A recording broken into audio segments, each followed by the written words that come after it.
தனுசு ராசி அன்பர்களே, தனுசு ராசி அன்பர்களுக்கு என்ன சார் சொல்கிறது? தோல்வியை மட்டுமே சந்தித்து வந்த உங்களுக்கு வெற்றியை நோக்கி பயணமாகக்கூடிய ஒரு முக்கியமான நேரம். பிடிக்காத செயல்களிலேயே இருந்த உங்களுக்கு அந்த பிடிக்காத செயல் கூட உங்களுக்கு விருப்பமான மாதிரி மாறக்கூடிய ஒரு தருணம். திருமணமாகாதவங்களுக்கு திருமணமாக இருக்கும், குழந்தை இல்லாதவங்களுக்கு குழந்தை பேர் கிடைத்திருக்கும். அப்படி கிடைக்காதவங்களுக்கு இனி வர நாட்களில் பரிசாக சில இன்பங்கள் உங்களுக்கு கிடைக்கும். கையில் ஒரு கிடைக்காத பொம்மையாக நீங்கள் ஒரு சிலர்கிட்ட மாட்டிகிட்டு இருந்திருப்பீங்க. அதாவது கிடைக்கக்கூடாதுன்ட்டு ஒரு பொம்மை கிடைச்சா என்ன ஆகும், அந்த மாதிரி மாட்டிகிட்டு இருந்திருப்பீங்க. சில சிக்கல்களில் இருந்து மன துன்புல இருந்து நிறையா விஷயங்கள் நீங்கள் லாக் ஆகிருப்பீங்க. அதில் தான் அப்படியே கொஞ்சம் கொஞ்சமாக வெளியே ரிலாக்ஸாக, மைண்ட் ரிலாக்ஸாக, ஃப்ரெஷ்ஷாக வெளியே நீங்கள் உங்களோட வாழ்க்கையை பார்க்கக்கூடிய ஒரு தருணம். உங்களுடைய வாழ்க்கையில் மிகப்பெரிய லட்சியமாக இருக்கக்கூடிய சில விஷயங்களை அச்சீவ் பண்ணக்கூடிய ஒரு நேரம். இனி வரக்கூடிய ஒவ்வொரு நாட்கள்லையும் நீங்கள் இத்தனை நாள் குடும்பத்துக்காகவே போராடினீங்களா? நான் உண்மையே சொல்கிறேன்னா, உங்களுடைய பண்புணர்லாம் பார்க்கும்போது மற்றவங்களை பற்றி நினைக்கவே வேண்டாம் அப்படின்னு சில காலத்தில் நினச்சிருப்பீங்க. ஆனால் உங்களுடைய உள்ளுணர்வு என்ன பண்ணோம், குடும்பத்துக்காக உழைச்சே ஆகணும் அப்படின்னு குடும்பத்துக்காகவே உங்களுடைய லைஃபை சாக்ரிஃபைஸ் பண்ண ஒரு முக்கியமான ராசினா தனுசு ராசி தான். இது உண்மை அப்படின்னா மறக்காம கமெண்ட் செக்ஷனில் அடிங்க. உண்மை, குடும்பத்துக்காகவே சாக்ரிஃபைஸ் பண்ணியிருப்பாங்க. ஆணாக இருந்தாலும் சரி, பெண்ணாக இருந்தாலும் சரி, தந்தையாருக்கும் சரி, தாய்க்கும் சரி, சகோதர சகோதரிகளுக்கும் சரி, எல்லாத்துக்குமே எங்களுக்கு குடும்பத்துக்காகவே எங்கள் லைஃப் சாக்ரிஃபைஸ் பண்ணியிருப்பாங்க. ஆனால் குடும்பம் இவங்களை எப்படி எடுத்துக்கிச்சு, எங்களுக்கு ஏதோ ஒன்று செஞ்சு வச்சா சரி, எங்களுக்கு ஏதோ ஒன்று பண்ணி வச்சா சரி அப்படிங்கிற ரேஞ்சில் தான் இருந்திருக்கும். இருந்தும் அவர்களை கைவிடாமல் உங்களுடைய உழைப்பினாலும் உங்களுடைய மிகப்பெரிய ஒரு சக்தியினாலும் அவர்களை முன்னேற்றி வரக்கூடிய ஒரு காலகட்டமாக கடந்த காலகட்டங்கள் நடந்தது. ஆனால் இனி உங்களுக்கு எப்படி இருக்க போகுது, இதுதான் இந்த வீடியோவில் முழுசாக சொல்ல போகிறோம். இதை நீங்கள் தனிப்படையான ஜாதகம் பார்க்கணும் அப்படின்னா கீழே ஃபோன் நம்பர் கொடுத்துருங்க. எந்த சந்தேகங்கள் இருந்தாலும் ஃபோன் பண்ணி நீங்கள் கேட்டுக்கலாம். உங்களுக்கு எந்த ப்ராப்ளமாக இருந்தாலும் சொல்லி நீங்கள் கேட்டுக்கலாம். நிறைய பேருக்கு ஒரு விஷயம் புரியறதில்ல. சார், இப்போ நம்ம வீடியோலேயே பார்த்துட்டோமே என்ன அப்படின்னா, தனுசு ராசிக்கெல்லாம் பாதி பேர் நீங்கள் சொன்னதெல்லாம் நடக்கலை சார், ஏன் நடக்கலை அப்படின்லாம் நிறையா பேர் சொல்லுவீங்க. பாதி தான் நடந்திருக்கு அப்படிம்பீங்க. காரணம் என்ன? தனுசு ராசிங்கிறது வெறும் ராசி மட்டும் கிடையாதுங்க. உள்ள லக்கினம்னு இருக்குது, தசாபுத்தின்னு இருக்குது, நட்சத்திரங்கள் இருக்குது, நிறைய விஷயங்கள் உள்ளே இருக்குது. அதெல்லாம் ஒவ்வொன்றா அப்படியே ஸ்டெப் பை ஸ்டெப் வர தான் பார்த்திங்கன்னா என்ன உங்களுக்கு நடக்க போகுது அப்படிங்கிறது நம்ம கிளியராக சொல்ல முடியும். அதனால தான் தனிப்படையான ஜாதகம் பார்த்துக்கணும் அப்படின்னு சொல்கிறது. நிறைய பேருக்கு இன்னொரு விஷயமும் தெரியறதில்ல. தனிப்படையான ஜாதகம் பார்த்து சார் நல்லா தான் இருக்குது, ஆனால் ஏன் கொஞ்சம் அது இதுன்னு பண்ணுதுன்னு தெரியல அப்படின்னா, உங்களுடைய கூட இருக்கிறவங்களோட ஜாதகத்தை பார்க்கணும். உங்களுக்கு குழந்தை பிறந்திருக்கா, குழந்தையோட ஜாதகத்தை பாருங்கள். கல்யாணம் ஆயிருக்கா, திருமணமானவங்க உங்களோட மனைவியோட ஜாதகத்தை பாருங்கள். சார், உங்களுடைய ஃபேமிலியில் ஒருத்தருக்கு குழந்தை பிறந்தா கூட உங்களுடைய ஜாதகத்தை ஒரு டைம் நீங்கள் போய் பார்க்கணும், தெரியுமா? அந்த குழந்தையினுடைய ஜாதகத்தையும் பார்க்கணும், உங்களுடைய ஜாதகத்தையும் பார்க்கணும். அந்த அளவுக்கு இருக்குது. உங்களுடைய சகோதர சகோதரி குழந்தை பிறந்தாலும் சரி, யாருக்கு குழந்தை பிறந்தாலும் சரி, அதனுடைய தாக்கம் உங்களுடைய ஜாதகத்தில் ஈடுபடுறதுக்கான வாய்ப்புகள் இருக்குது. அதோடைய வீரியம் அதிகமாக இருக்கும் பட்சத்தில் அதோடைய பவர் உங்களுடைய ஜாதகத்தை கொஞ்சம் ஓரளவுக்கு ஷேக் பண்ணுறதுக்கான வாய்ப்புகள் இருக்குது. இதனால தான் அடிக்கடி தனிப்படையான ஜோதிடம் பார்க்கணும் அப்படிங்கிறது. அது மட்டும் இல்லாமல் இந்த தனுசு ராசியை பொறுத்த வரைக்கும் நீங்கள் குடும்பத்துக்காகவே வாழ்ந்தீங்க. அதனால் குடும்பம் உங்களுடைய புத்தகத்தில் அட்டை மாதிரி. அந்த குடும்பம் வெளியே எடுக்க முடியாது. அந்த புத்தக அட்டை கழிச்சு அப்படின்னா இது என்ன புத்தகனே தெரிய தூக்கி போட்டுருவாங்க. அந்த மாதிரி உங்களுக்கு அந்த குடும்பம். ஆனால் உங்களுடைய குடும்பத்துக்கு விட்டு நீங்கள் வெளியும் சில ஆட்கள் இருந்திருப்பீங்க. தனுசு ராசியை பொறுத்த வரைக்கும் உங்களுடைய வருமானத்தில் குடும்பம் ரன் ஆகிட்டு இருக்கும். குடும்பத்துக்காகவே நீங்கள் போய் வாழ்ந்துட்டு இருப்பீங்க. உங்கள் லைஃப் நீங்கள் எதுக்கு வாழ்றீங்கன்னே தெரியாமல் வெறும் பணம் சம்பாதிச்சு போட்டுகிட்டே இருப்பீங்க. இப்படி தான் இருப்பீங்க. ஆனால் உங்களுக்குன்னு உங்களுடைய பேக்கப்னு நீங்கள் பெருசாக சேவிங்ஸ்லாம் பண்ணியிருக்க மாட்டீங்க. இந்த தனுசு ராசியில் சில முக்கியமான நட்சத்திரங்கள் அவங்களுக்கு அப்படியே பேக்கப் ரெடி பண்ணிவிட்டு, குடும்பத்துக்கும் ரெடி பண்ணிவிட்டு, குறிப்பிட்ட காலகட்டங்களில் அவங்களோட சந்தோஷத்தையும் பார்த்துட்டு மூவ் ஆகிட்டு இருக்கக்கூடிய சில ராசிகளும் இருக்குது. சில ஜாதகக்காரர்களும் இருக்காங்க. அது அதற்கு தகுந்த தசாபுத்தி நடக்கும்போது உங்களுக்கு அதை கரெக்டாக ஒரு சில டைமில் மாட்டியிருப்பீங்க. அதாவது பாலின ஈர்ப்புனால சில விஷயங்கள் நீங்கள் மாட்டியிருப்பீங்க. காதலோ இல்லை ஏதோ ஒரு விஷயத்தினால நீங்கள் மாட்டியிருப்பீங்க. இல்லை அதனால் நீங்கள் சில துன்பங்களை அனுபவிச்சிருப்பீங்க. திருமணத்தை தடைகள் ஏற்பட்டிருக்கும், ஏதோ ஒரு காதல் தடை ஏற்பட்டிருக்கும். ஆணாக இருந்தால் பெண் தோஷம் இருந்திருக்கும், பெண்ணாக இருந்தால் ஆண் தோஷம் இருந்திருக்கும். அதனால் ஏதோ ஒரு விஷயத்தை அதான் சொல்கிறேன், முன்னாடி ஒரு திருமணத்திற்கு முன்னாடி உங்களுக்கு ஏதோ ஒரு காதல் இருந்திருக்கும். அது நீங்கி தான் அடுத்த திருமணம் நடந்திருக்கும். அப்படி இல்லையா, திருமணத்தின் போதே உங்களுக்கு சின்ன சின்ன நெருடர்கள், சின்ன சின்ன விஷயங்கள் மூலமாக மைண்ட் டிஸ்டர்ப் ஆகிட்டு இருந்திருக்கும். ஸோ இந்த மாதிரி விஷயங்கள்னால தனுசு ராசிக்கு கடந்த சில 3-4 வருடங்களாக சில தடங்கல்களும் சின்ன ஒரு ஷேக்கும் இருந்திருக்கும். அப்படியே உங்களை ஒரு லைட்டாக ஆட்டி வைக்கக்கூடிய ஒரு தருணங்களும் இருந்திருக்கும்.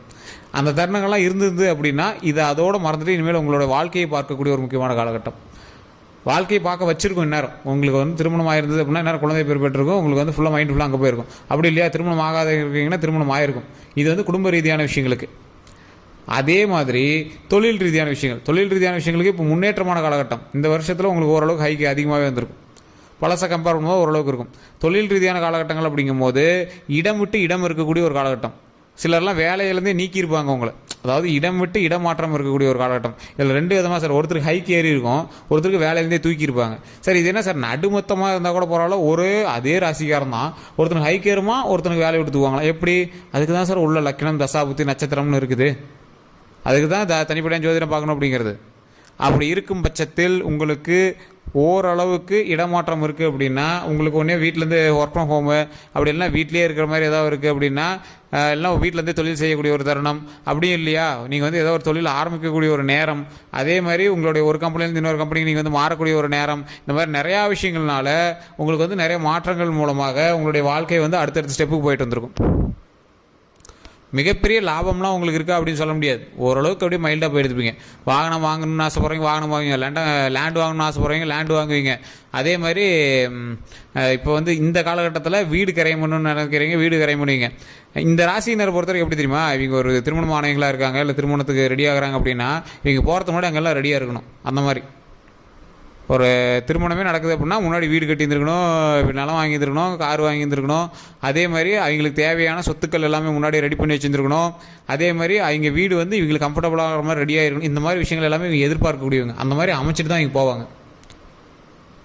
மிகப்பெரிய சக்திகள் வாய்ந்த சில முக்கியமான ராசிக்காரர்கள் கூட தயங்கக்கூடிய விஷயங்களை இந்த தனுசு ராசிக்காரர்கள் முன்னாடி போய் நின்று செய்வாங்க.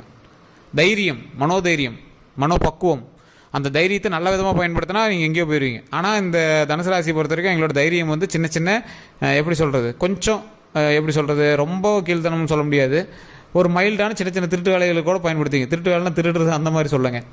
ஒரு எப்படி சொல்கிறது, இதெல்லாம் ஒரு பெரிய விஷயம்லாம் கிடையாது, இதுக்கு போய் பயன்படுத்தணும் அப்படிங்கிற விஷயத்தில் நீங்கள் மூளையை உபயோகிப்பீங்க. நிறையா விஷயத்த மைண்டில் பெருசாக எடுத்துக்க மாட்டீங்க, தேவையான விஷயத்த மைண்டில் வச்சுக்க மாட்டீங்க. இதை பார்த்துக்கலாம்ப்பா, பெருசாக பெரிய இது இல்லைப்பா, ஆனால் ஒரு சப்ப மேட்டர் பெருசாக பேசுவீங்க. இது இந்த தனுசு ராசிக்கே உண்டான ஒரு குணாதிசயம் அப்படின்னு சொல்லலாம், பண்புணர்கள் அப்படின்னு சொல்லலாம். உங்களுடைய வாழ்க்கையை நீங்கள் சரிவர பார்த்தால் போதுமானது. இல்லை சார் நான் அப்படி தான் சார் இருக்கேன் அப்படின்னா, சரியாக இனி வரக்கூடிய காலங்களில் அதையும் சரியாக பார்த்து கொள்வது மிக நல்லது. இந்த ராசிக்காரர்கள், அதாவது இந்த தனுசு ராசிக்காரர்கள் தற்போதைய நிலைமையில் முருகர் வழிபாடு ரொம்ப அவசியம். இதுக்கு முன்னாடி குலதெய்வ வழிபாடு கண்டிப்பாக அவசியம். கடந்த ஒரு வருட காலமாக நீங்கள் மருத்துவமனையை நோக்கி அதிக பிரயாணம் செய்திருப்பீங்க, அதிக செலவீடுகள் மருத்துவமனைக்காகவே செலவு பண்ணியிருப்பீங்க. உங்களோட லைஃப்பில் அடுத்து என்ன பண்ணணும் ஏது பண்ணணும் அப்படின்னு தெரியாத ஒரு காலகட்டத்தில் கூட நீங்கள் இந்த மருத்துவ ரீதியான விஷயங்களுக்காகவே செலவு பண்ணி நீங்கள் தைரியமாக ஒற்றை ஆட்களாக நின்று போராடக்கூடிய சில விஷயங்கள்லாம் நடத்திருப்பீங்க. இந்த காலகட்டம் கூட உங்களுக்கு கடந்த ஒரு 3 வருடங்களில் உங்களுக்காக மருத்துவமனைக்கு போயிருப்பீங்க, அப்படி இல்லைனா உங்களுடைய சொந்தங்களுக்காக மருத்துவமனைக்கு போயிருப்பீங்க. ஏதோ ஒரு விஷயத்துக்காக ஒரு 3 நாட்கள் மருத்துவமனையில் நீங்கள் அட்மிட் ஆகிருப்பீங்க. பெரிய லாஸ் உங்களுக்கு எதுவும் நடந்திருக்காது, ஆனால் மருத்துவ ரீதியான செலவுகளும் உங்களுக்கு அதிகமாக நடந்திருக்கும். இப்போவே நீங்கள் உடல் ரீதியான விஷயங்களில் கொஞ்சம் கவனமாக தான் இருக்கணும். உடல் ரீதியாக எந்த ஒரு உபாதைகள் ஏற்பட்டாலும் உடனே டாக்டர் பார்த்தணுமே தவிர ஜோதிடத்தை நம்பிட்டு இருக்கக்கூடாது. உங்களுடைய தாய் தந்தையருடைய உடல் ஆரோக்கியத்தில் கவனம் தேவை. உங்களுடைய உடம்புல மூச்சு சுவாசம் சார்ந்த விஷயங்களில் உங்களுக்கு கவனம் தேவை, உங்களுடைய ஃபேமிலிக்கே.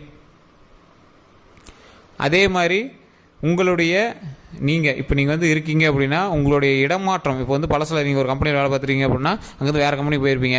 அப்படின்னா ஏதோ ஒரு விஷயம், ஒரு வீட்டில் இருந்தீங்க, வாடகை வீட்டில் இருந்தீங்கன்னா வேறு வீட்டுக்கு போயிருப்பீங்க, இல்லை சொந்த வீட்டில் இருந்தீங்க அப்படின்னா வேறு ஒரு இடத்துக்கு போயிருப்பீங்க. இந்த மாதிரி ஏதோ ஒரு இடமாற்றம் உங்களோட லைஃப்பில் நடந்திருக்கும். அப்படி நடந்துச்சு அப்படின்னா உங்களுடைய பிரச்சனைகள் கொஞ்சம் சால்வ் ஆகிறதுக்கான வாய்ப்புகள் இருக்குது. இல்லை சார் இப்போ ஏதாவது இடமாற்றம் அது இதுன்னு ஏதாவது சொல்கிறீங்களா அப்படின்னா கொஞ்சம் பார்த்து யோசித்து எந்த விஷயத்தையும் பண்ணீங்க அப்படின்னா ரொம்பவே நல்லது. கல்வி ரீதியான விஷயத்தில் உங்களுக்கு ஒன்றும் பெரிய இஷ்யூஸ்லாம் கிடையாது, பரவாயில்லையா இருக்குது. தொழில் ஆரம்பிக்கிறீங்க அப்படின்னா ரொம்பவே கவனம் தேவை. ஏன்னா ஏற்கனவே நீங்கள் லாக்கில் கடனில் தான் இருப்பீங்க, அதனால் கொஞ்சம் அட்ஜஸ்ட் பண்ணி பார்த்து பண்ணிங்க அப்படின்னா ரொம்பவே பரவாயில்ல.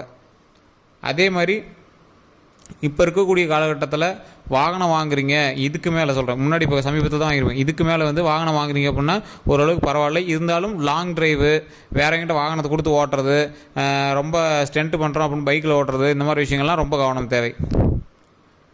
நிலம் வாங்குறது அப்படின்னா உங்களோட தனிப்பட்ட ஜாதகத்தை ஒரு டைம் பார்த்துட்டு, இல்லை உங்கள் பேரில் வீடு வாங்குறீங்க அப்படின்னா தனிப்பட்ட ஜாதகத்தை பார்த்துட்டு பண்ணுங்கள். அப்படி இல்லையா வேற ஒருனுடைய பேரில் வாங்கணும் அப்படின்னாலும் உங்களுடைய வீட்டில் இருக்கிறவங்களுடைய பேரில் கூட நீங்கள் வாங்கலாம். மற்றபடி உங்களுக்கு எந்த ஒரு பாதிப்புக்கும் கிடையாது. நீங்கள் முருகர் வழிபாடு கண்டிப்பாக பண்ணணும். ஓம் முருகரே போச்சு, ஓம் முருகரே போச்சு, ஓம் முருகரே போச்சு அப்படின்னு மறக்காம 3 டைம் கமெண்ட் செக்ஷனில் பதிவிடுங்க. வீட்டில் ஃப்ரீயாக இருக்கும்போது தாமரை திரி வைத்து நெய் விளக்கேற்றி வழிபடுங்க. தாமரை தண்டு திரின்னு சொல்லுவாங்க,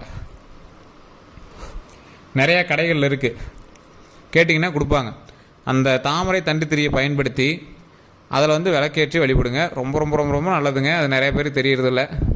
அது முருகர் வழிபாடு பண்ணுறவங்களுக்கு ரொம்பவே தெரியும். ஸோ அதை கண்டிப்பாக பண்ணுங்கள், மிகப்பெரிய நன்மை நடக்கும். ஸோ இதுவரை நம்ம சேனல் சப்ஸ்கிரைப் பண்ணாமல் இருந்தால் சப்ஸ்கிரைப் பண்ணிக்கோங்க. பக்கத்தில் பெல் பண்ண மறக்காம ப்ரெஸ் பண்ணிக்கோங்க. அதில் ஆல் அப்படின்னு கிளிக் பண்ணிக்கோங்க. கீழே ஃபோன் நம்பருக்கு உங்களோட கருத்துக்கள் எதுவாக இருந்தாலும் மறக்காம ஃபோன் பண்ணி நீங்கள் வந்து பேசிக்கலாம். உங்களுடைய பிரச்சனைகள் எதுவாக இருந்தாலும் சொல்லி சால்வ் பண்ணிக்கலாம். அதே மாதிரி ஃபேஸ்புக்கில் பார்த்தீங்கன்னா கண்டிப்பாக ஃபாலோ பண்ணிக்கோங்க. எல்லோருக்கும் நன்றி நண்பர்களே.